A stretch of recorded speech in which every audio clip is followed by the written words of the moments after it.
आज आमच्या घरी क्रिसमस झाल्यानंतर ना सेंटा क्लॉस उगवला होता. नमस्कार, मी श्रावणी. तर आज मंडे असल्यामुळे आमची कार आम्ही म्हणजे साफसफाई करण्यासाठी काढली होती कारची.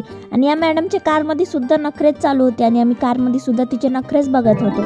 आणि मग नंतर ना घरी आल्यानंतर स्वतः आंघोळ केली आणि त्या पापाला सुद्धा म्हणजे तिच्या भाऊलीला सुद्धा आंघोळ घातली आणि तिचे कपडे तिला सुद्धा घातले. आणि ती मला त्या पापाला झोपव म्हणत होती, जसं की ती मला काल झोपवत होती. तुम्ही मागच्या व्हिडिओमध्ये बघितलंच असेल की ती मला कशी झोपत होती. आणि मी झोपवलेल्या भाऊलीला झोपून न देता ती माझ्यापाशी ती भाऊली घेऊन आली, स्वतः हातात घेतली आणि मला म्हणते की फोटो काढ. नंतर असं काहीतरी बालिशपणा केला आणि मग तिचे नखरे बघत आम्ही चहा पिला. आणि ती दिवसातून एवढे 1760 कपडे बदलत असेल ना, तुम्ही विचार सुद्धा नाही करू शकत.